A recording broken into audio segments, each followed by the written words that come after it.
আসসালামু আলাইকুম বন্ধুরা, সোহানাস কিচেনে জানাই আপনাদের অনেক অনেক স্বাগত।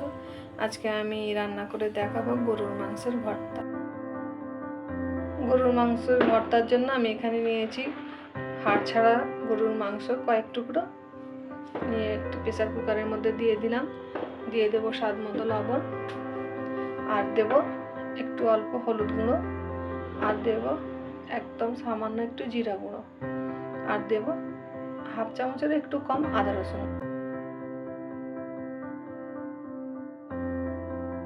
সব কিছু মশলা দিয়ে এবারে দিয়ে দেবো সামান্য একটু জল দিয়ে ওই 5-6টার মতো সিটি দিয়ে মাংসটা সিদ্ধ করে নেব। মাংস আমার সিদ্ধ করা হয়ে গিয়েছে।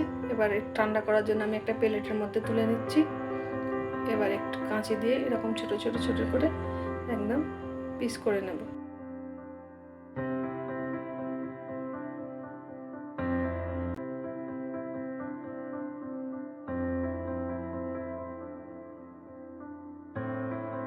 মাংসগুলো আমি ছোট ছোট করে টুকরো করে কেটে নিয়েছি।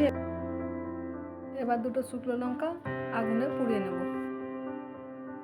ভর্তার জন্য আমি এখানে নিয়েছি কিছুটা ধনেপাতা কুচি, দুটো শুকনো লঙ্কা পুড়িয়ে নিয়েছি, 4টে কাঁচা লঙ্কা নিয়েছি, অর্ধেকটা লেবু নিয়েছি, আর নিয়েছি একটি বড় সাইজের পেঁয়াজ কুচি, স্বাদ মতো লবণ, আর একটু সরিষার তেল।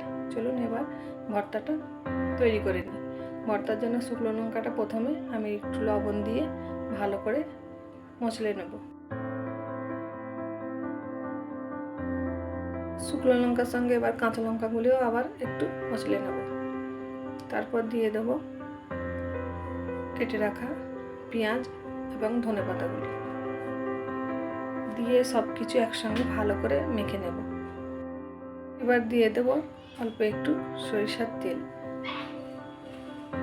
দিয়ে আবারও সব কিছু একসঙ্গে ভালো করে মেখে নেব।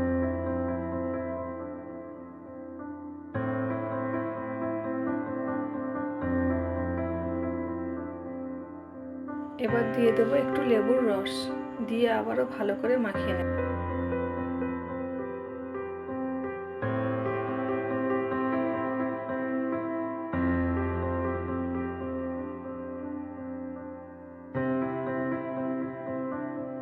গরুর মাংসের ভর্তা আমার কমপ্লিট।